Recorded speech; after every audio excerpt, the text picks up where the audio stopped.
shouldn't probably be necessary because you can hear my voice, but since we are recording, I believe it. So to get that, I will refine outside of the video.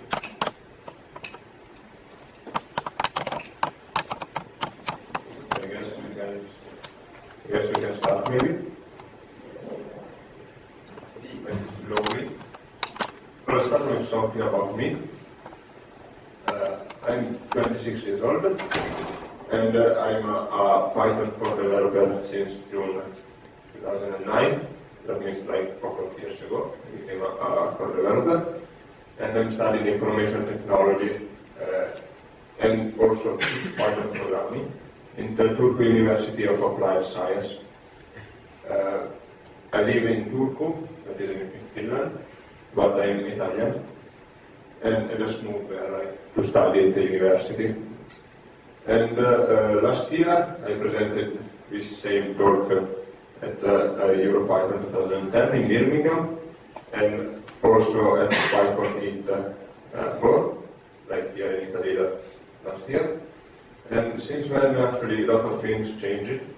I actually spent more or less the same time like this year updating the slides and making them in the first place last year. And also I presented 2 years ago at Python 8.3, at all Unicode and Python 3.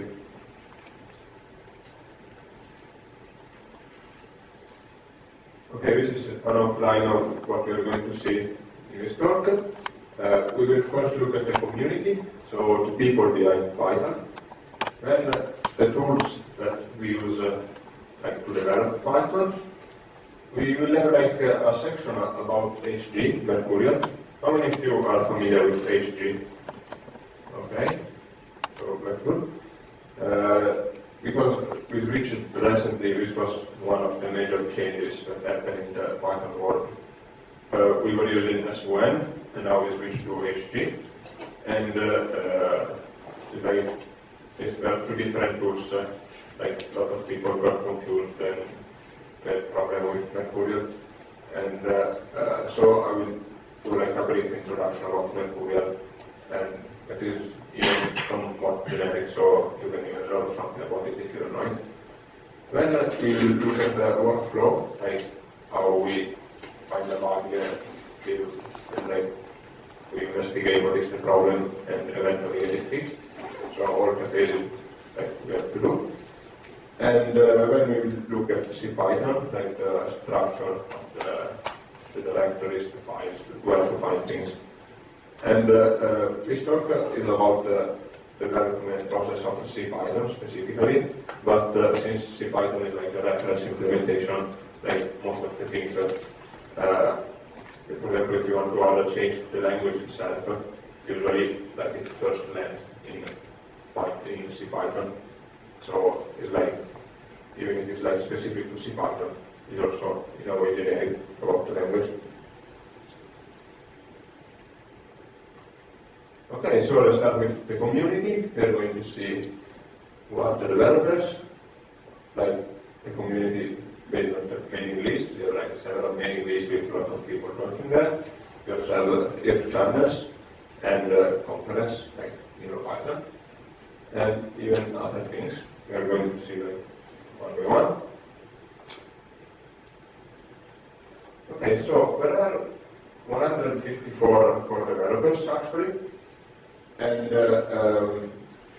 like since last year we gained like 50 more, and that's quite a lot.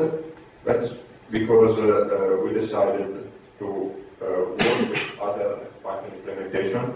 So developers of PyPy and Jython, Iron Python gain access to CPython. The idea is that if we find some problem in their own implementation that also affects CPython, we can also fix it there. Or sometimes there are like some tests that are like too specific, so we won't find in CPython but they break down the implementation. So in this way we give access to these other people so that they can help us and help themselves to get this thing fixed easily. And I don't know if you heard about it, but there are also some discussion and plans about splitting the standard library. So now we are like in CPython, we have a standard library with all the models that you know, and the other implementation may have their own copy. So if we find some bugs, maybe we will fix on their copy, or if they tell us, we will have to fix it in our copy as well. And that's like not so good because there's a lot of duplication. Sometimes a bug will get fixed in an implementation, not in the other. And the idea is like to get a separate standard library that is in pure Python. So also implement some of the C module in Python, and both are C and Python version. And in this way, like, all the implementation can use and share the same standard library, with, of course, like advantages for everyone. But anyway, there are like 30, 40 core developers that are active now, and you can see like with this command, actually.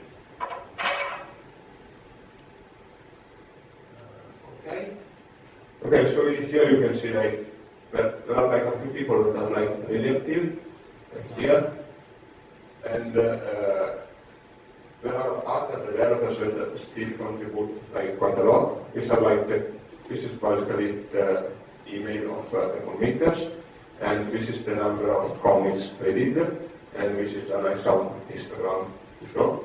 And this data is about the last 2 years, from 2010 to 2011. And if you scroll down, you can see, like, yeah, Will is not really active like in this last 2 years. There are like several developers that did a lot of work in the past, but now they have other things to do or they don't contribute that much as well. And I'm being quite active, I think I'm like up here. So, but there are well, also like occasional committers that we do like. It's like just. You are counted in 2 ways. Yeah, because like at some point I didn't have like my email on my HG username. So here since there's no email content, like just my name. So I have like a few more comments in that. And but yeah, you can see, for example, Will is here.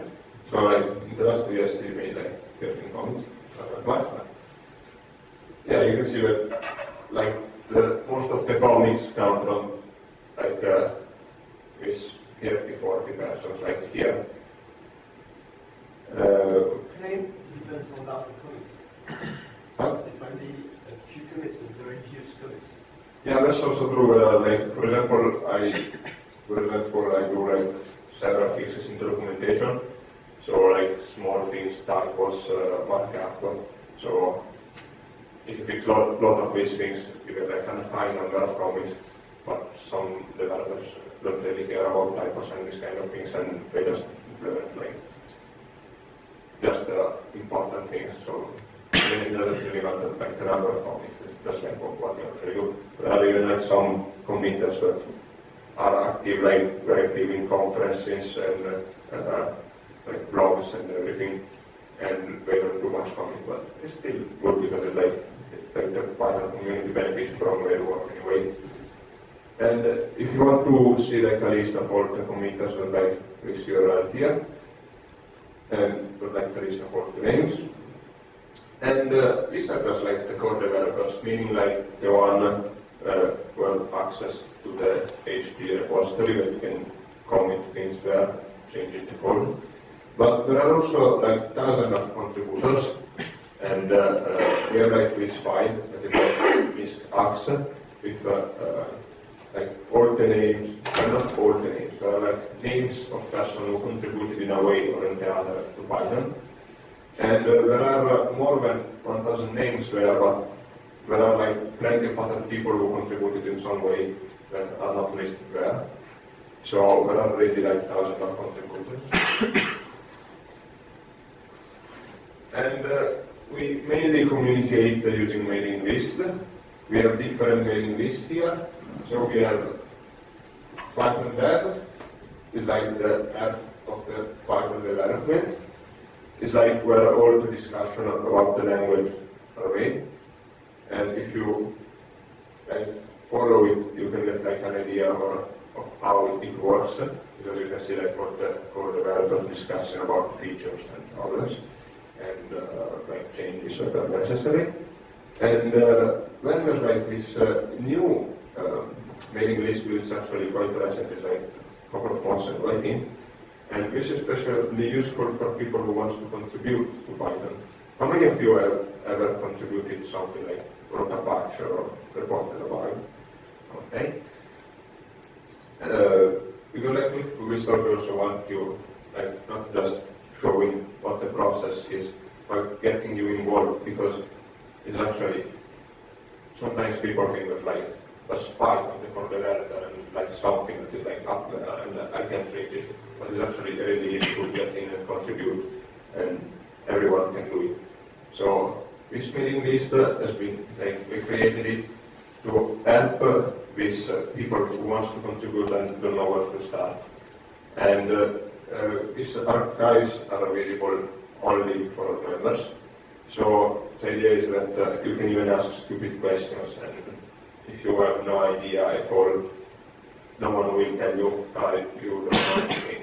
You just like go in the manual. It's supposed to be like a friendly place where you can ask every kind of question and get help so that you can contribute to Python. And then we have like these Python ideas. So if you think that we should introduce some features or make changes to the language, to the syntax, or something else, Python language is not like is actually about concrete things. So something like not theoretical ideas or like some things that are not really concrete. Like if you have like some just idea and you want to get some feedback, the right mailing list is this Python ideas. And then we have like other mailing lists, like Python committers is like discussion for committers only. There's usually not much going on there. Mainly there are like emails about, for example, if there's like some relays, we are going to announce it like what here and on Python dev, but so the committers know there's like a relays going on. And or sometimes like if we have some problem with Mercurial or something and we want to share some tip among us, we use this thing, but there's nothing really. Like all the discussion we do are like mainly public, so we see everything on Python there. I think that is even possible to read, it's not like a closed skill. And then there's like Python check-ins. This is like whenever like some core developers commit something, make some change to the code, we get an email on this mailing list, and everyone can look at it and hopefully review it. And if there's something wrong, we actually already, like everything that goes in should be reviewed already. But it's like good to have like some more eyes looking at what happened, because there might still be like some typo or some minor bug that get noticed. So here is like it's also good for reviews. You also have like. Are there commits to the master branch of Drink? No, like the commits on all the branches, and we also like for a couple of reports that we will see it later. For example, even in the documentation, or like we change something on Python 2.6 or 3, like the development version. All the emails get there. And by the way, if you have any question, you can stop me at any moment and ask. We have like enough time, so you don't have to wait till the end. Okay, and then there are like these class 2 mailing lists. There are actually a lot more mailing lists that I have included, such as like the main ones. And here you can get like email whenever like a bug is created on the bug tracker or someone made a comment, and you can get an email from here. Then we are also on IRC. Actually, this channel are like the official channel about Python development, but since it's not like the main way we used to communicate, there are just like few developers that use IRC every day, so you can find them there. And some other never show up well, but it's fine. I mean, it's not that everyone is supposed to be there.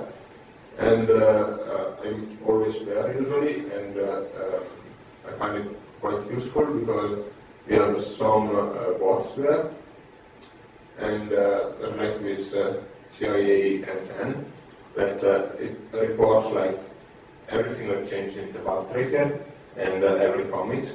So it basically does the same thing as we saw like in the mailing list, but it's like in real time, and it also provides like links, so you can, if you are just there in the list chat, you can see like where something changes and you click on a link and you can reply immediately or open the browser to see like if someone committed something, you can look at it there. And we also have this PyDB that is like we have like build bots, we'll see later. But basically like it run the tests and if there's like some test failing or something, we report it here. So it's like useful to get like a live idea of what's going on like in real time. And there's also Python docs. This channel is actually not really active, but if you like documentation, like questions about the documentation, you can ask them there, but even on Python that is fine. And it's also important to remember that Python there is about the development process of Python if you need like generic help about Python, rather other mailing lists and other channels. But if you want, for example, found a bug or you need help or you want someone to review a patch, you can just contact us there. And I can also show you a screenshot of here. Okay. And this is just like a screenshot of how it looks. Like we have like the bots that I was saying, there are even bots that you can say an issue number and it will provide a link with the title and the status. And for example here, someone committed something, so we get here the change set, the file that got changed, the message, and also a link where we can see like a diff of what changed. And at the same time, we also have a Mercurial hook that whenever we commit something related to an issue, so if you commit something related to an issue, this hook sends automatically a message to the bug tracker. So we'll also see here on this is like roundup is our bug tracker, this is the issue number, and this is the title of the issue, and this is like new change set by and the link of the issue, so that like if you go on the bug tracker, you also find like all the commits that are related to that bug tracker.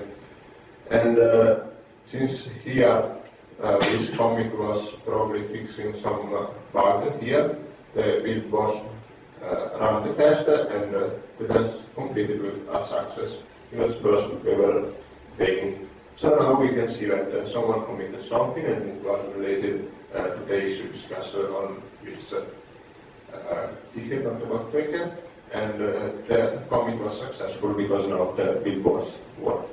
So it's like if you are doing the same thing with mailing lists, you would have looked like on first on Python committers, then on roundup, on what bugs or whatever, and when we actually don't get any emails from this, so you would have used like the web interface to check it, and this is like I find it a lot easier.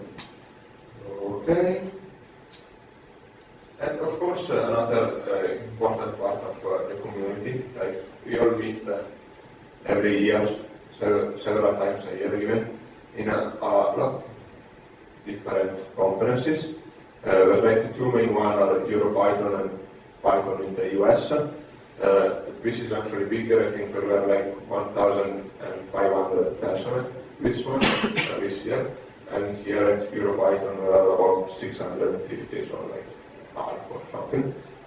And there's plenty of other conferences all over the world, and actually this year I had to add a few places that start doing conferences, and as you can see we are like in most Europe countries, like every country has a specific block on Python. And but there are also like in all other places around the world. There are then also other Python-related conferences about, for example, specific things like Django and SciPy. And there are also other conferences that are not specific to Python, but for example, OSCON, where Python is like present as well, is like discussed as well. Okay, and then there are other resources. We have an official Python blog, which is like quite recent, and if you go on this address here, you will see like this blog where core developers or anyway like people that participate in the development of Python, they like posts and like spread the public like information about what's going on inside. Like if you don't follow Python dev like every day, or you like even this blog is like a good way to get informed. Like this blog also has like a Twitter, and I think there are also like a few other Twitter accounts with Python news, like both official and non-official. There's also this Planet Python, that is like links to several articles and blogs of general interest about Python. We have like the Python Software Foundation, it is like a non-profit organization that work to get Python programming language. So you see that Python is like a really active community with like lots of participants, like an ecosystem that is like includes a lot of persons, is like really active and is actually growing like quite fast.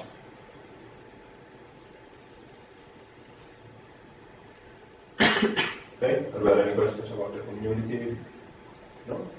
So we can move on. We will take a look at the tools that we use. We have the issue tracker, what we use to track bugs and feature requests, and build bots and BD report, and then we will start looking something about Mercurial. Okay, so let's start with the issue tracker. It's like one fundamental part of Python, because we use it for tracking all the bugs, report, and also feature requests. Actually, these feature requests are like usually specific. We don't have like bugs that are like too generic. Like I would like Python to be faster. We don't have that kind of things. But we have like, for example, I would like this function to accept this more argument or whatever. And I'm actually working on the bug tracker on the infrastructure. We are improving it, and we are adding features. And like some recent features that we added are like the Repo support, so we can do like reviews directly on the bug tracker. And also it supports OpenID. So if you find some bugs and you say like, well, but if I have to report it, I have to register, create another account, activate the account, like get the confirmation email, and then fill in the form. And it's going to take too long, whatever, I'm not going to report it. Like many persons do that, unfortunately. And now, since we have OpenID, you can just go there and use your OpenID, like your book or OpenID or whatever you have, to just log in and report. And we have a script also that every week it goes through all the issues and divided in several categories. For example, it reports all the new issues opening last week, all the issues that have patches that are ready for review, the issues that got no reply. So, like, we don't get missed because we have quite a lot of issues. So sometimes someone reports something and no one has time to answer immediately, and then it gets lost. And the goal of this issue report, like weekly issue report, is like to like give an overview of what's going on in the bug tracker every week, so that people that don't have time to follow the bug tracker every day can see what happened and if there are like interesting bugs or whatever. And we also have a meta tracker. It's like if you find like a bug in the tracker, can say like this breaker function doesn't work, or I would like to have this feature of the bug breaker, and you can report it on the meta breaker. I can actually show you. Okay, so this is like the bug breaker. Have you ever seen this one?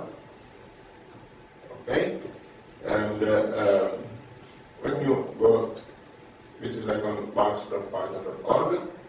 You can see here like a list of all the bugs, and this is what issue number, like the last activity, the title, the status, will be like open, closed, and the creator, and like assignment to. So if someone says, okay, I'm going to fix this issue, or I'm going to take care of it, it can just assign the issue to himself. And for documentation issue, they are assigned automatically to docs.python, and but you can also like core developers can also assign it to themselves. And like when you open an issue, this is what you see.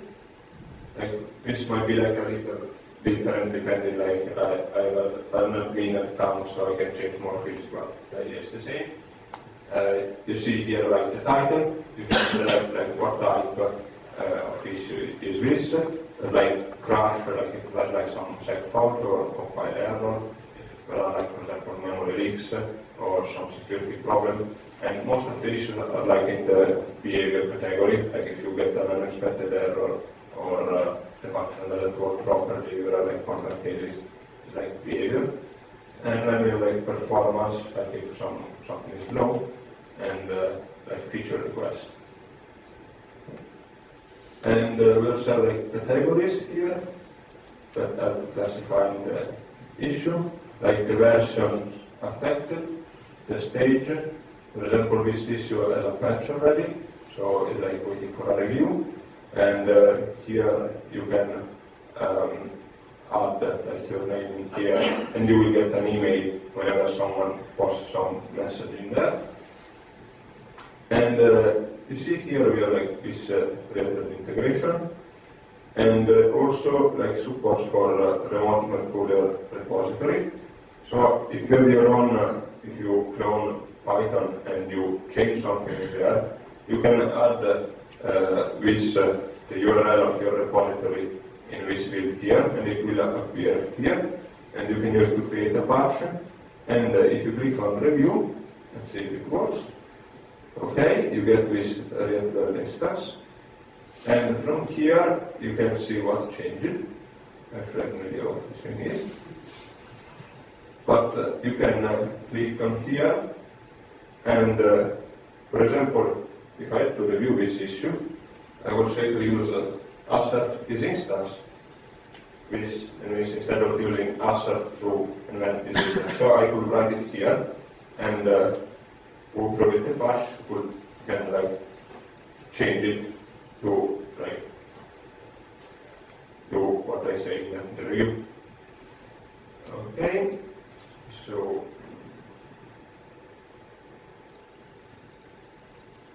and then of course here there's like that's the cursor like this here. Here you see like all the messages, and okay. So this is nothing too difficult.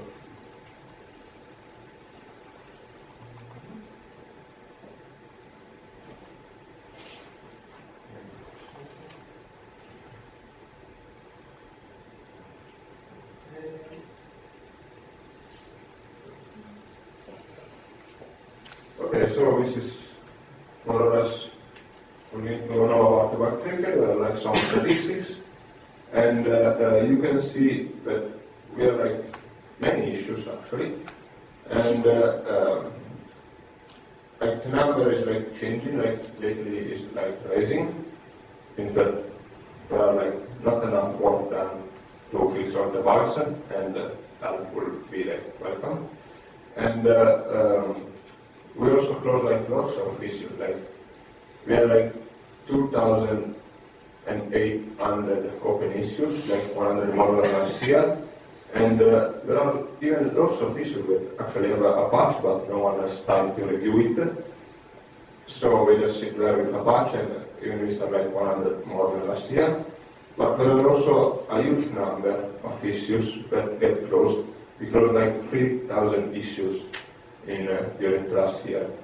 And like this number like changes, like goes up and down depending like on the period and if we have some releases. And we have like 21 stable, like, so it means like that we are doing like some constant work to get the issues fixed. Okay, then I said something before about the billboards. Who knows who billboards are? Okay, it's basically like whenever we make some changes, we want to test it like on a number of platforms. Python supports like lots of platforms, and we have to make sure that it works everywhere. And we can just rely on individual people like running the test every time we change something and try with different configuration of Python and check that everything works, but wouldn't be feasible because we get even like dozens of commits every day. So we have like this billboards that basically is like an automated way to recompile Python whenever something changes and run the whole test suite. Python has like lots of tests to ensure like quality and ensure that nothing breaks. And all these tests are like run by the billboards and report the result and say like everything went fine or there is this error or like in that way we can figure out like if something went wrong. Okay, question? Say they run after every change, so after every commit or on a regular basis? No, they run, I think, with like a hook that whenever you commit something, they start rebuilding Python and running the test. It actually, well, there are like some slow billboards, but doing the whole thing, like recompile and running the test, like it might take from 10 minutes on a fast machine to 30 minutes or 1 hour on a register machine. And this we have like actually there are like that many commits, so there's like enough time to run all these tests before the next commit. There's like some queue system anyway, so if there are like several commits in a row, sometimes it even, I think it runs like the test like every 2-3 commits if there are like many commits. And like there is like this web interface where you can see, okay, so we have here like every column is a machine, a billboard, and you can see that we have like different, for example, we have FreeBSD, Leopard, Windows XP, and we have like a number of machines, and also on all the, we run the test on all the branches, so this is like 3, this is what would be like 3.3, and here we have like a lot of machines, and this is like, these are all for 3.3, and we also have like 3.2, like the same machine runs the test on all the Python version. And if you see like down here, you see that we have like some timeline, this is called like a waterfall view. So when like someone commits something, for example here we have like some commit, okay? So we like this fix for this issue. So all the billboard starts and they update, they get the new code that has been committed, and then we do like the configure, we compile, and if there are like some warnings, they report it. And then they run the tests, and if you see green, it means that everything is fine. And then we clean everything, and we just like delete everything and get ready, like actually cleaning with environment for the next time. And sometimes something goes wrong, so there might be like test failings, and you can like click on here, and you can see this is like the output, so you can see like all the tests, and then there's probably something failed. Okay, so there are like some failures here, and the problem is that if you want to see like what went wrong, you should go like through the web interface and click several pages. So I developed a tool, like a script that is called BP report. It basically does this thing for you. It does go like through all these pages and collects the error and tells you what is failing and where. I actually did it like in the morning when I was like at the university or like some boring lesson, and I just read like this small script, and then other core developers helped me like improving it, and we actually added quite a lot of features, and I can show it to you.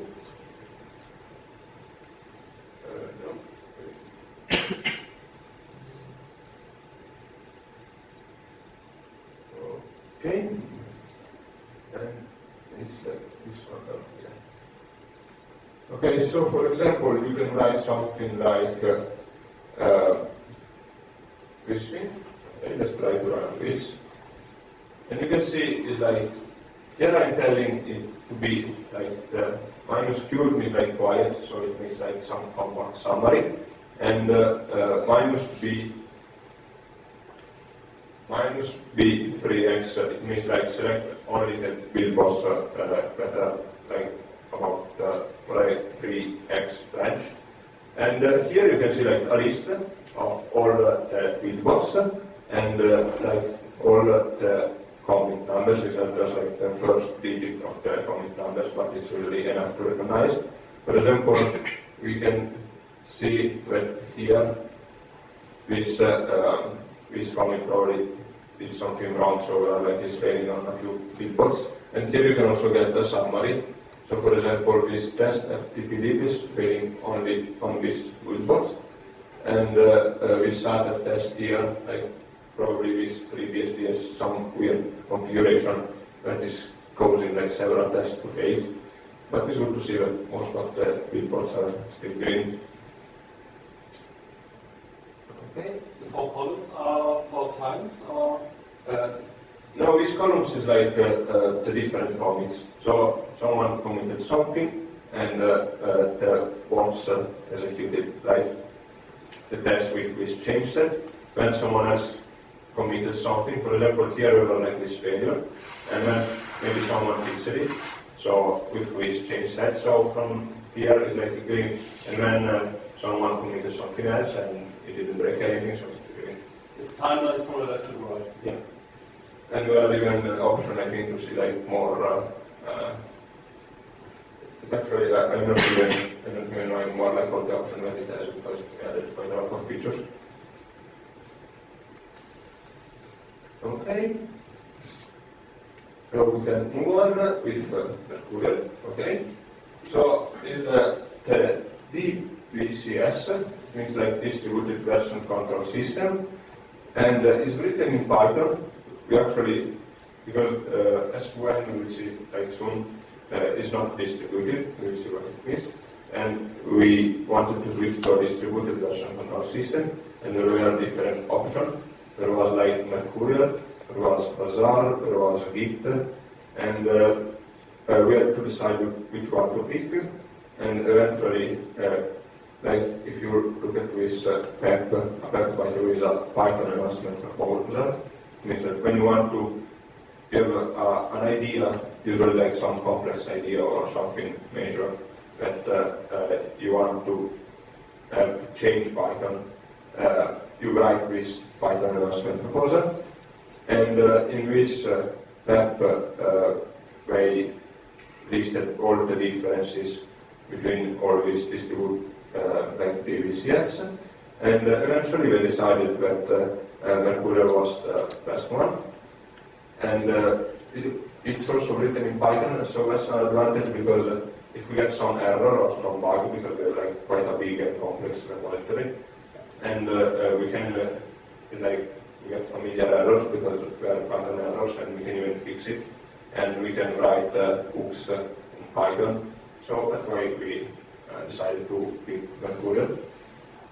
And we did like this switch. It was actually supposed to happen some like 1 year ago or something. We've been talking about that for a while, and eventually it happened like just a few months ago. And now we're going to see like something about Mercurial. So if someone is not familiar with it, it can get like some idea. And even if you will never contribute to Python, I hope that at least you know something more about Mercurial. Okay, so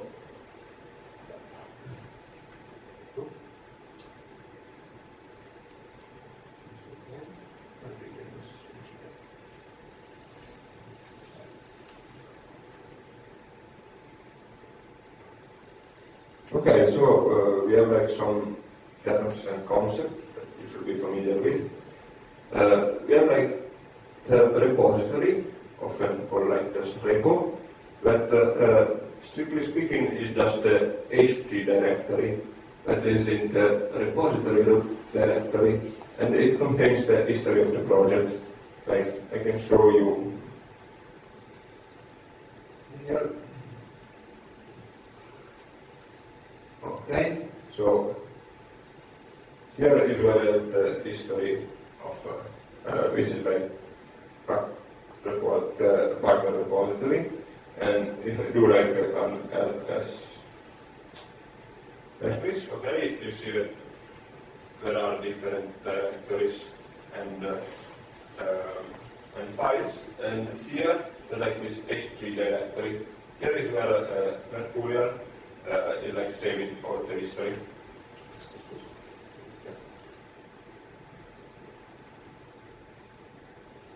Okay, so in here you don't actually have to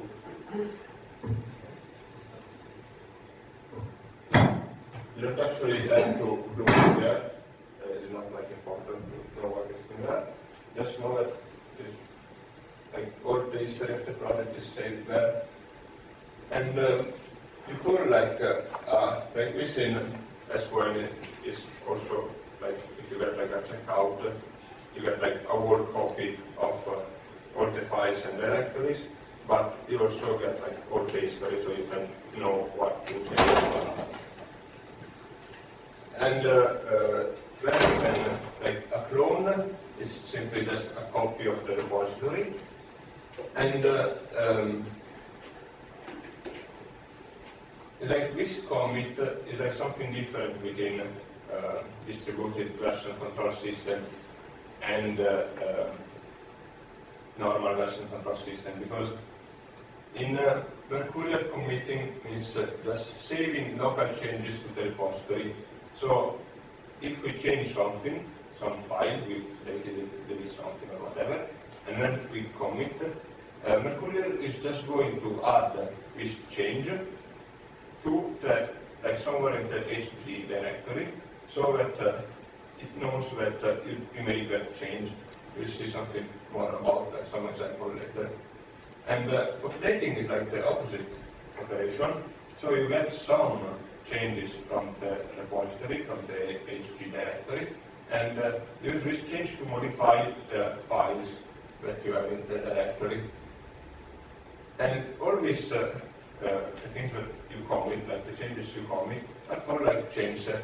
Every change is like a change set because it might work on several files, so several files are affected.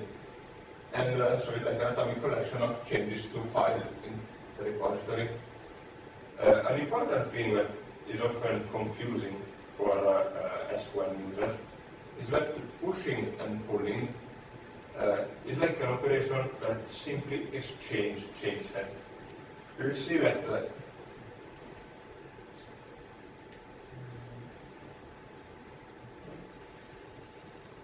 the difference between HG and SQL is that HG is not distributed.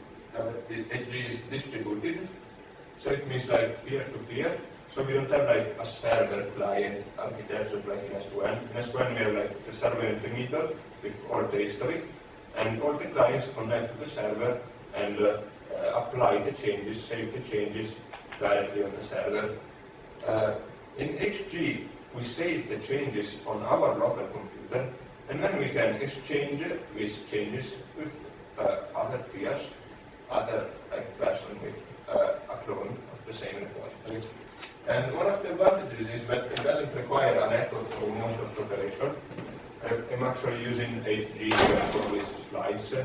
going to do slice, I'm going to use S5, that is like basically just HTML and some JavaScript. So it's like code. So you can use HG to keep track of the changes. And since in the place where I'm staying I have no internet, it's like a huge advantage that I could just like commit this repository is not even public anywhere, it's just on my PC. And I have all the advantages of VCS, but it's just even like on my computer, even without needing having a server configured somewhere. And it's like this is like a huge advantage because, for example, if I come back from the pipe here and I get some smart idea to change some slides and add something or whatever, and then the morning after I realized that it wasn't such a good idea, like with HG, I can go back to the previous change set and I don't lose anything. And instead, if I wasn't using HG, I would just lose all the work just because I can make a mistake.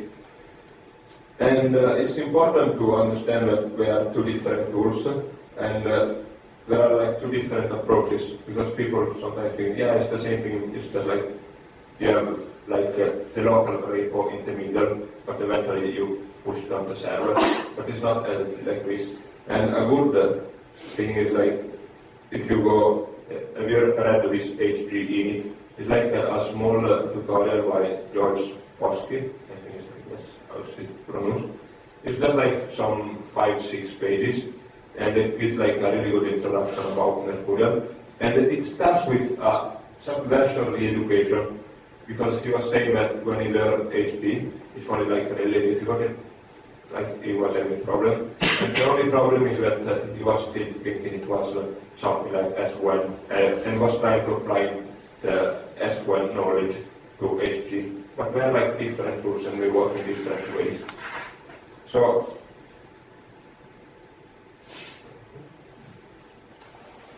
okay, so this is how S1 works. You have the server in the middle, and then all the clients are connected to the server. This is how HG works. Don't get scared by this drawing. It's actually not like more complicated. This is just to illustrate. I could have like a repository here, then I make another copy here. Then from here I can decide like to start developing something here, and then like making even another copy here, and then I can decide to push the changes on this repository or going directly to here, because in this architecture we can just have like several clones, and everyone here can as a copy of the code and can work on adding features or fixing bugs. And if this guy here fixes some bugs here, and this other guy here fixes some bug here, we have like the com is like on my own machine, and then we can just exchange it and push it to this other clone, and eventually we will both be here. So this is like, I mean, it looks like more complicated, but it's actually more efficient and flexible way. It's even more fun. And like if you get a clone of CPython, you will see like that we have 6 branches in there. So we have like the default branch. Like default is like a common name that you use in Mercurial to indicate like the active branch where the development is going on. So default is what will be the next 3x. So basically like 3.3. And when we also have like older branches like 3.2, 3.1, 2.7, 2.6, and 2.5. So like when you get when you make a clone of the CPython repository, you get all these branches in there, and you can then work like on whatever branch, like depending on what you're working on. You might want to work on 2.7 or 3.2 or whatever. And like this is like what we do. Like we first have like a development version, so like 3.3 like now in development. It means that we can still add features and fixing bugs and everything. When 3.3 will be released, it will go like in bug fix mode. So it means that we won't add any feature anymore. We will just fix bugs and make bugs releases. And eventually we will stop even fixing bugs in that specific release, and we will just make security fixes. So now the status is that we have 3.3 that is in development. So for example, you won't get any new feature in 2.7 because 2.7 is like in bug fix only, and since the development of Python 2 is like terminated, meaning that we won't add any, we won't be 2.8. It means that Python 2 won't get any new feature. It will still receive bug fix for a few years, but no new features. And we recently had like with the release of 3.1.4. It was like the last bug fix release of 3.1. And it is now in security mode only. So with 3.1, 2.6 and 2.5 will only get security fix. So if someone finds out some problem, like some security related problem, it will get fixed here. And 3.2 and 2.7 still get bug fixes, and all the new features go on 3.3. But will be released like in August 2012. So like in a year, so like 1 year to add new things. And we are like the release of 3.2 like in February. And this month like we release like with security fixes for 2.6 and 3.1 and bug fixes for 2.7. So this is like to show you how this evolves. It seems like first you are in development. When after the development was like the release and it goes in bug fix mode, and the development of a new version starts. Then after a while the bug fix for this old release stops and it's like just security fix, and this one are released and we are like in bug fix, and the development of a new version starts. And since 2.7 was the last one, we don't have like a 2.8 here, but just 3.3. And when 3.3 will be released, it will be like in bug fix mode only, and we will start to develop 3.4. And this one eventually will be like in security mode. This thing is not actually that when this is released, this goes in security fix mode, they are like more flexible, but more or less you get the idea. You usually have like one version in development, one version in bug fix mode, and one version security fix only. Sometimes it happens that we have even a couple of versions that we get bug fix for a while. And like how we deal with 2x and 3x, we have like two parallel lines of development. And so we start like with S1, we will apply the changes on the more recent branch. So for example, 3.3, the development one, and then backporting it to the previous versions. Now we are going the other way around. So we apply the changes on the oldest applicable branch. So for example, if it's a security fix, we start from 3.1, and then we merge it with 3.2, and eventually with the default, so 3.3.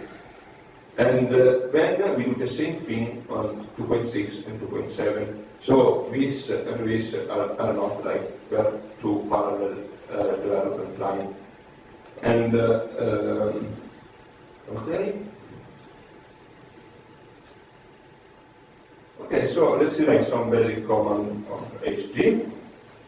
So starting like creating a new repository is like really easy. You just go in a directory and you do like HG, that will create this h.hg folder, and it will start keeping track of all the files in that folder. This is also useful not just while doing code, but for example, if you are going to change some configuration file of your operative system or some like your text editor or whatever, you can just create a repository there, and if the changes that you change it, like if they don't work as you wish or if they break something, you can just go back to the previous settings.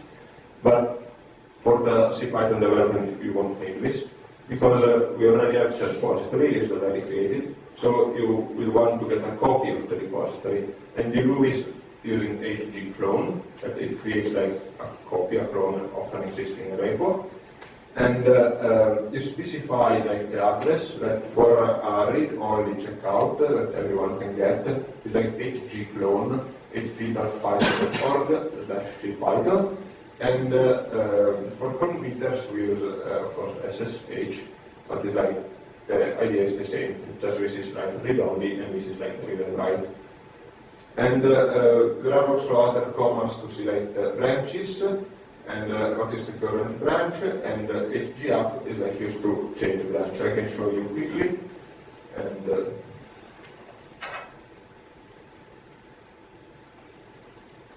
okay, so if now I try hg branches, okay, so you see that here we have like these 6 branches that I was telling you about. We have default, 2.7, 3.2, 3.1, 2.6, and 2.5. Don't look at this inactive, it just means that they don't have like that all the merges happen basically. So we have like the default and 2.7 that are basically of the 2 development line is like the end. So this and this are like the end of the line, and these are shown as inactive because it just means that all the changes that we had in this, all the releases went to 7 and default. And you can also, if you do like hg branch, you can see that the current branch is default, meaning that if I modify something here and commit, this will go in Python 3x, so what will be like Python 3.3. And if I want to change a branch, I can just do like hg up, and for example 3.2. I'm not going to do it now, but this is how you move from one branch to the other. Okay, so we select some basic commands, and like if you like get a clone of CPython, it won't like get updated automatically whenever someone like commits something. We have like to do this every once in a while, this hg pull, and this hg pull, it gets the latest change set in the local repo. So it goes on hg.python.org, gets all the newest changes and copies in the local repo. And to actually apply these changes to the files, you have to do like hg up, and this is a shortcut that you can do hg pull -u, but it just gets all the changes and also applies them to the file. You can also do like, if you change something, you can do like hg stat and hg if to see what files changed and what the actual code that is changed is, and we will actually see this later if we have time. And then you can commit it and push like to send it back to the main repository. Okay, and since we said that hg is like so flexible, but there are like literally several approaches that you can get. Like everyone can use its own approach, and since you want to get usually a couple of clones of CPython if you're working on it, and like the easiest way is like you have this HPO that is like the hgpython.org, so it's like the main repository on the Python website. And like one way is like to create a clone, which dotted lines means this has been cloned from this, and called CPython. And this is like a local pristine clone. What does it mean?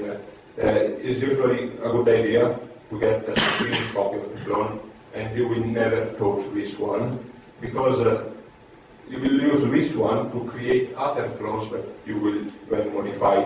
And if something goes wrong here, you can just create another copy from here, and you don't have like to download everything again from here. So this is like the advantage. You get like this clone here, and then you get just update it and use it to create other clones. And the advantages of this thing, of this like way of having like only one clone for everything, is like the structure is simple, and you don't waste like this space having like a lot of clones. The disadvantage is that if you have to work on different branches and you have only one clone, you have to change branch every time and recompile, and it's also easy to get error. So for example, if I commit something on 3.2 here, and when I want to merge it on 3.3, I should like change branch in this clone, then recompile everything for 3.3, and then I can like merge the changes from 3.2, and then run the test again, but this takes a while. So there's like this other approach, that is actually what I'm using, and I prefer this one. So you start with the first clone, the local clean clone, and from here you create other clone, and you create one for each branch. And this arrow here means like the dotted one we said is like a clone. So I start with a clone of CPython. When I get CPython on my PC, I do like another clone for 3.3, and then from 3.3 I get another clone of 3.2, and then the parallel development line of 2.7 is a clone from here. And there is a way in HG like to decide where and like to pull and push, like the default pull and push target. So it's usually easier to, for 2.7, like pull and push directly to HPO. So you don't have to go through this one. And from here instead, you pull directly from here, so you get all the latest changes directly. But then you push here, all the changes, and from here you push here. So another advantage is that with S1, if you have to apply the same change like on different branches, you have like to do a commit for each branch, and every commit was going like to the server directly. Here, for example, I can just pick something on 2.7, and then on 3.2, and then on 3.3, and then take all these changes and push them all together to HPO. So the advantage is that also if you compile here 3.3, here you compile 3.2, and here you compile 2.7, you don't have to recompile every time. And also you know like what are like in what branch you are. Because if it's like this 2.7 clone, you know what that is going to be 2.7. And the disadvantage of this one is like the structure is more complex. It takes a while like, to make all these clones, but it's not like not more difficult. I mean, it's just like a few commands more, and it takes more disk space because we have like several clones. Okay, what's the time? 10:09. Okay. So we don't actually have that much time. We should probably move faster. And you can work also on several different issues at once, and you might have even here different approaches. Like if you want to fix a specific bug, you can just make another clone where you will just work on that bug, or you can make another branch, or you can use MQ, or the shell extension, where like Mercurial extension, or just use like plain old patches. And in this way, you can like work on different bugs together. With S1, it was like kind of complicated because if you were working on an issue and then you had something else to fix, okay. What's your preferred way? I'm actually having like a clone per issue, mainly. Like if I have like something that takes a while, I just make a clone and I start working on that. and then eventually I will just like commit and delete the clone. But for easier issues, I just do like in the main clones directly, or I just sometimes use patches. I haven't looked at this extension yet, so but everyone can use like the very preferred way. And this is what I was saying before, that you can set like the default target. But unlike this configuration file for Mercurial, that is like the HGRC, and with like one in each project. So if you go inside the HG directory, you can find the HGRC, and this path default means that when you pull and push it will go here. And you also have like a global .hgrc file in your own directory, and here you can put your name and your email address, which is like the user format. The thing that you have seen before where it was only my name and not my address is because at the time I didn't have the email address here. And also you can have an extension. For example, I like this color. It makes like in the terminal when you do like hgdiff, you get like a diff with colors, so like red for deletion and green for addition. Okay. And here we will actually get to the interesting part, like the workflow, how it works. And these are the steps that we usually follow. We have something to fix an answer, and we need a clone of Python. We have to update the clone and compile it. Then we actually fix the problem or add the feature that we want. We run the tests to check that the feature or fix didn't break anything else.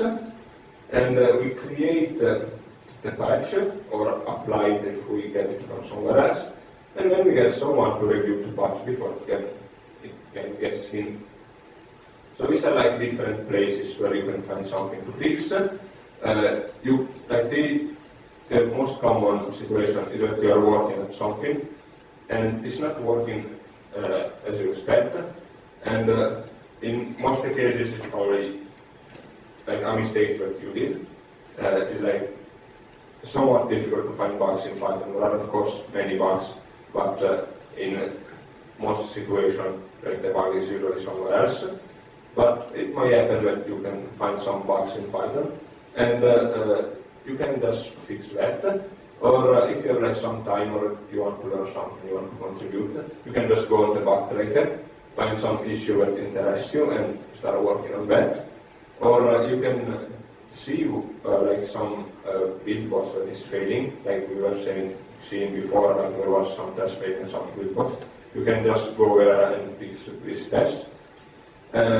Or you might have a broken test on your machine also, like if you install Python and run the test and see that something is failing, you might want to fix that. For example, I didn't have zlib installed, and there were some tests that were expecting it to be always installed and we were failing on my system, and I fixed it was to skip when zlib is not installed, and that's not difficult to do. Or you can also improve the test coverage, that is like something that is like really useful. So you get a module that doesn't have many tests, and you add some more to make sure that it works properly. Or you can like find some XXX in the code, or something that needs to be improved.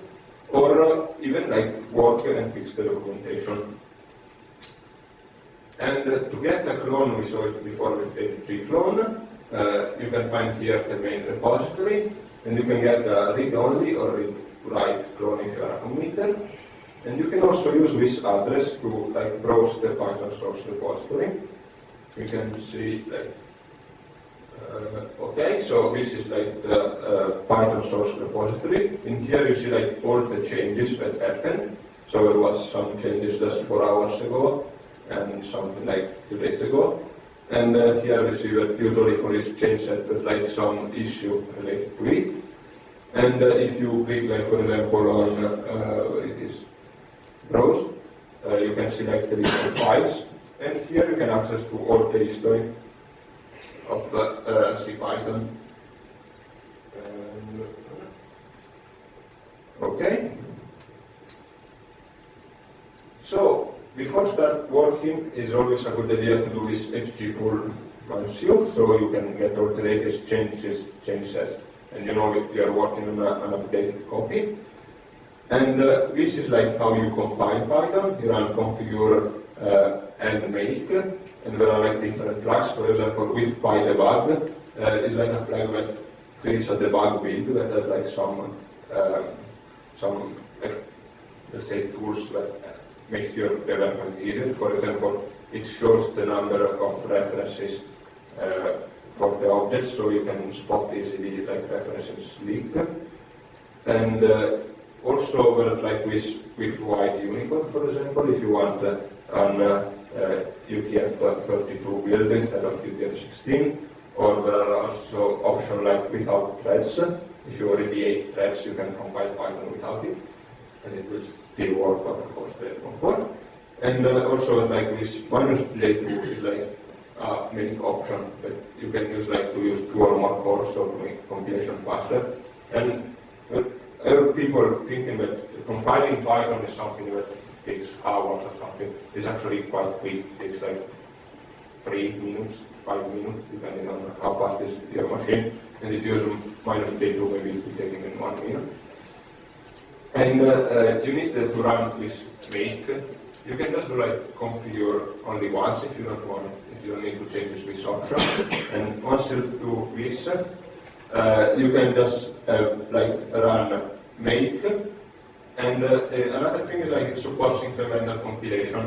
So if you change one file, one C file, you don't need to recompile everything, but just Python recompiles only that file that changes, and of course like the other C files that uses it. And if you're working on some Python files, you don't need to recompile anything. And for debugs, it's like using a TDD approach is like the best thing. So it's like test-driven development, or at least I should suggest that way. So you know that there's a bug.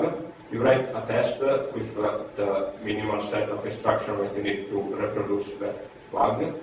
And you write this test in order to check that the code is having the right behavior. So of course, if there's a bug, this test will fail at this point. When you verify that the test is failing, you start working on the code to fix the problem and try to make the test pass. If you fix the bug and the test will pass, then the bug is probably fine. And if you have new features, it's like you have to do the same thing. But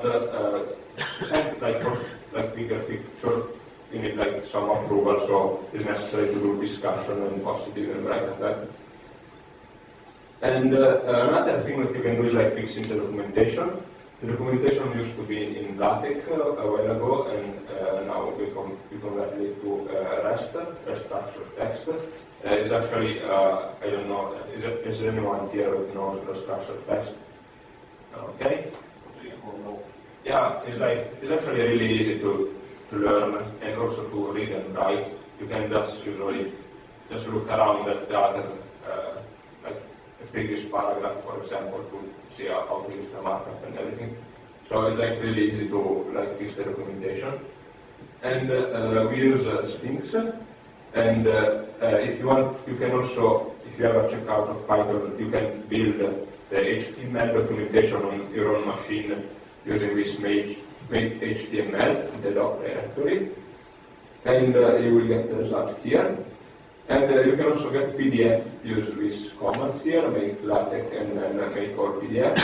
And even Sphinx supports incremental build. So if you build the whole doc and when you change one file, it will just rebuild that one file that is changed.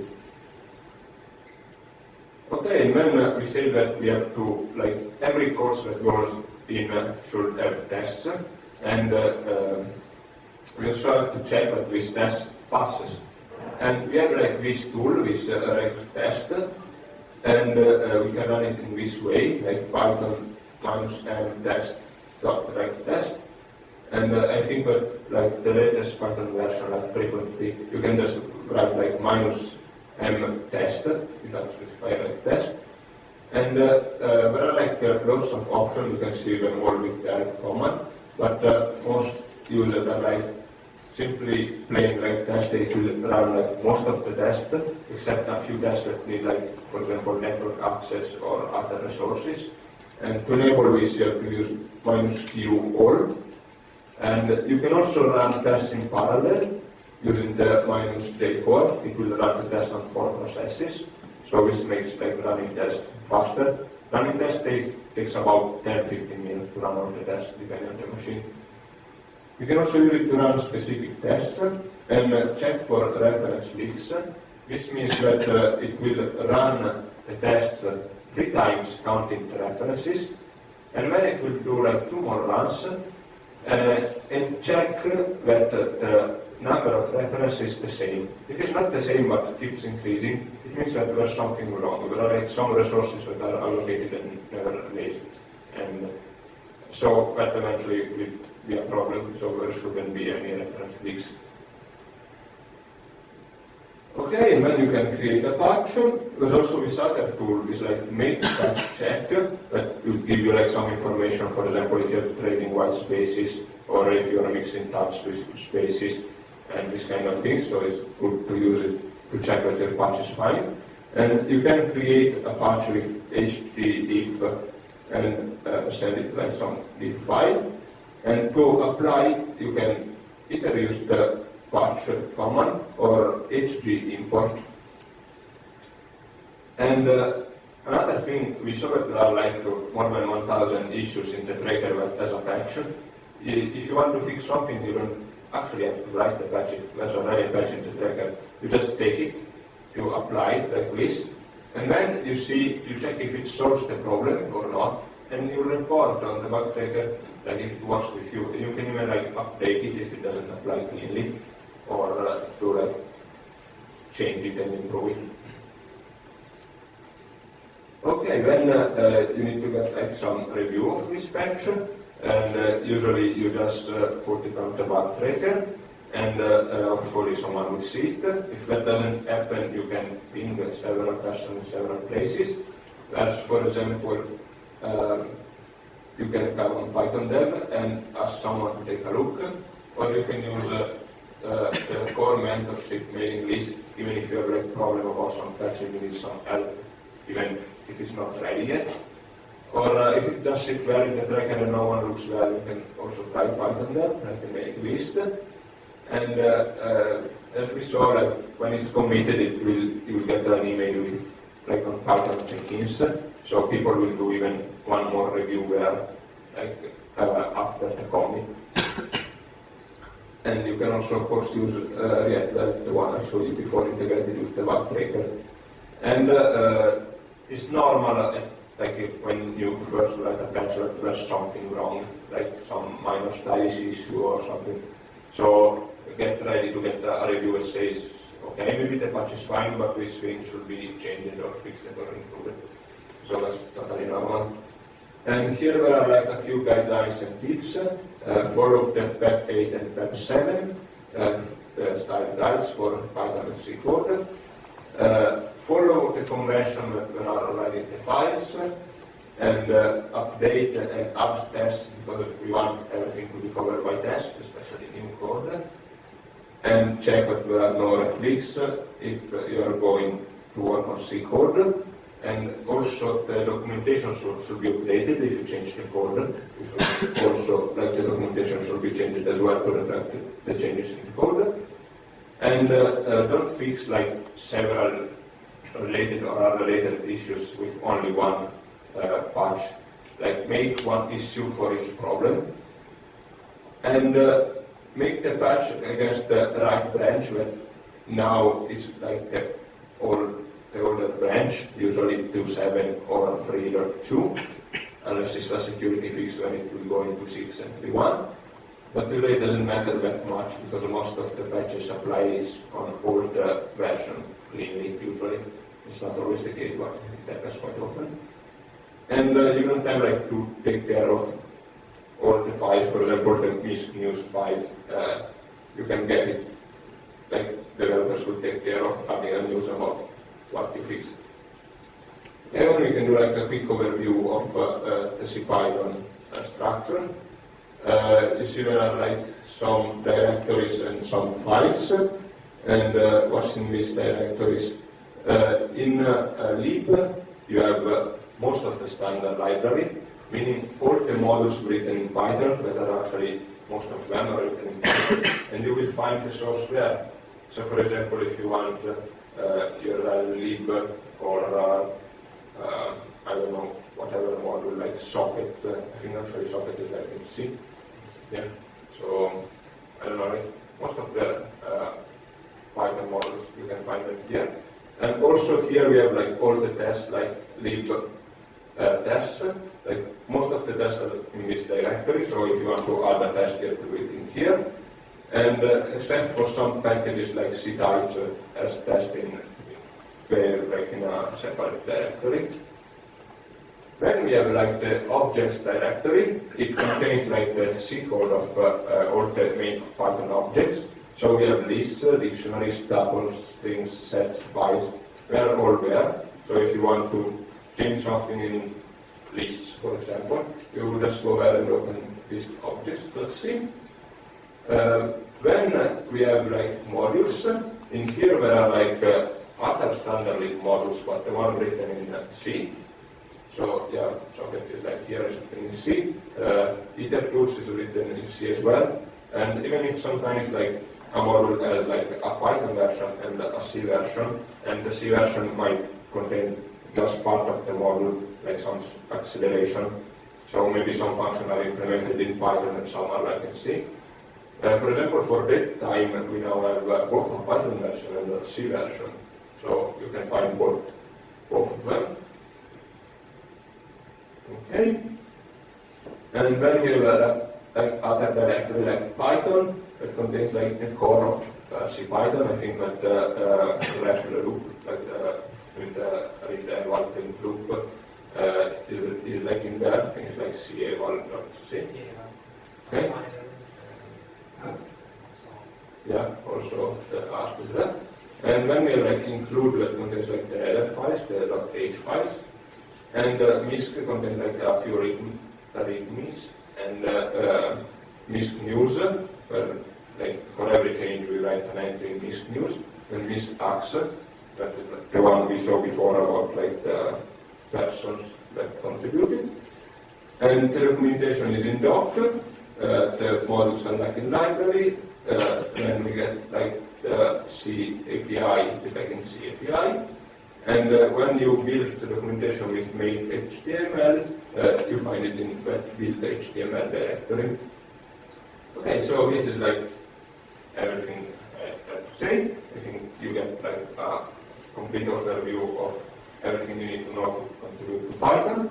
And if you have more questions, you can just read the new guide that someone like Brad Cannon wrote it, a new guide about the development process of Python. So basically it's like this talk but expanded, and you can find it here. You can also get a clone of this here. And I want also to remind you that this Saturday and Sunday we are going to have a CPython sprint, so you are invited to join us, and there will be like corders, bugs that deal with this, and also something to eat, because we get a sponsorship from the Python sprint project, so we will probably get some food or something for the participants. And I'm not actually sure that there will be like that many persons on Sunday, but on Saturday there will be someone, hopefully. Okay, so that's it. If there are any questions. Okay. What's the feedback from everybody about the translation to Mercurial? Positive? Yeah, it's mainly positive. We had some problem at first because we have of course to figure out like how to like change what we were used to. For example, if merging like backporting things or forward porting, and some developers like weren't familiar with HG, so we had like to learn how to do merges, and when you get like a merge conflict, how to solve it, and like some corner cases. Also, I said like we have 6 branches, and we have quite complicated repository. So it's like it's not like the basic case. I actually I used HG before, but just like for trivial things, and so I had to learn a lot of things. But like eventually, like people are learning how to use it, and we are mostly happy about it. There are like some things that maybe create some problems, or we don't like. But overall, I think it was like a great improvement over S1, so it was worth it. Like what the work that we had to do. Okay. Other questions? Just a curiosity. Why use Mercurial instead of Git while Git is very mature? Yeah, because like as I said, we discussed this even at some past Python where we like asked the people what they prefer, and it turned out that most of the Python developers prefer HG, and then there's also the advantage that HG is written in Python, while Git I think it's in C, and so it's like this was like the reason why I decided to use HG. If you go look at that I showed before, it's like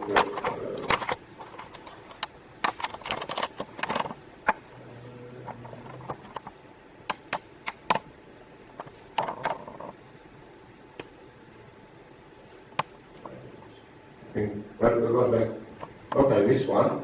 If you go into this back here, like you can find all the discussion and the comparison of all this version control system and the reason why we pick Mercurial instead of the others. Okay. Any other questions? Anyone? No question, maybe an answer.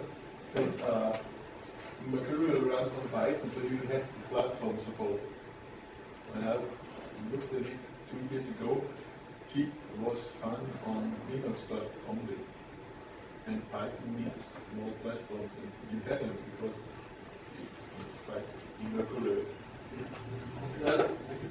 Yeah, actually, we had also some problem that delayed the migration because also Mercurial had some problem on Windows with the new lines, and they had to write like this, like the support of new lines on Windows of Mercurial wasn't that good, and eventually we wrote an extension that was like handling currently the new lines, and this delayed for a while like the switch to Mercurial, but now like the support is good, so we moved to Mercurial, everything is working fine. Okay. Well, thank you for the talk. Suppose if code dev submit commit to the patch, that another one doesn't agree in that patch, who take the decision to keep the patch or not, now than really stepping back from the permission? Okay, so the question is, what happens if someone submits a patch, applies a patch, commits a patch, and some other developers disagree? Well, this happens from time to time, and usually someone replies on the Python check-ins email, and like a discussion starts there, and usually it moves on Python then, and so the other developers are involved. And if like most of the people think that change should be reverted, then it's reverted, otherwise it just stays. And well, you said that Guido doesn't develop anymore. But it's not actually, I mean, he doesn't write that much code, but he's still there, like discussing if there's like some problem, like he will say, okay, I think it's like this way, or just do this way. He's still like the benevolent dictator. So, It's more like the godfather of Python. yeah. He does do the killings himself. Yeah. Exactly. Yes, Okay. actually, and I had some problems with file permissions with Windows. Because Windows don't have the usual Unix way owner group and other. So I can sometimes miss the permission on .configure or some other files that need to be executable on Linux and so on. Okay. But I never find a solution. I posted an issue on the Mercurial. They say that it's not a problem, but other people have the same problem. So the question is open right now.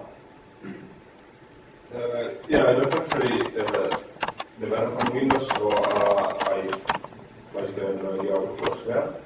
And I think everything should mostly work fine, so you should be able, I mean, there are people who develop on Windows and they don't have problems as far as I know. So there should be a way. It's also true that something might be different from what you expect or might not work on some system. I mean, might be expected. For example, we submitted some bug report on the Mercurial bug tracker because we have some problem with what the diff command was showing during merges. Because it can actually happen during a merge, some code is changed and you don't see it in the diff. But they just reply that that's how the way it works for merges. So sometimes you should either live with that or I don't know, there's nothing much that you can do. I don't know about this specific case, it might be a bug, but if they say that that's normal, maybe it just the case, maybe Windows can already enter that kind of permissions anyway. But as far as I know, like Python should, like, it should be possible to work on Python, like on Windows, like compile it and change it in code and whatever. It should be just fine because we have like several Windows developers and I don't know about any problem that we have. Maybe they are using the CPU, which can handle the... No, actually, I think that most of them are using Visual Studio. There are, from the Python software version, found licenses for our developers to develop Python on Windows Microsoft. Yeah, that's I think is like the official way. And actually, you don't even need like to get a real edition, like the one that you have to pay for. Like if you want to, even with the Express edition, that is free. So if you want to work on Windows, you can just use the Visual Studio Express edition and it will work. Not that as one, just the two. Yeah, you have to pick the right version, but like to keep updating it as long as the version comes. Okay. Why don't you migrate the entire build system to something like CMake, so it would be really cross-platform? I don't actually know about Quiz. I don't think anyone discussed about Quiz, but we have like because probably like our script evolved like in 20 years of Python, so it's like really fine-tuned and it works quite well. I don't think there are like major problems, and like moving from something else would probably be like extra work, and then try to get all the small details like right would probably be a problem. So I'm not sure it will ever happen, or if it's working, it probably is not. Yeah, and that actually the problem I think is where you need even if we yeah, but we have like files specific for Windows and other platforms. So like on Windows you just use those files and not like you don't use like configure and make. There are like other ways, like well, this was like Linux specific because Linux is where most of the development was. But you can run it on Mac and Windows and FreeBSD or whatever. And like different platforms have like different systems to like compile and everything. Even like to run the test on Windows was like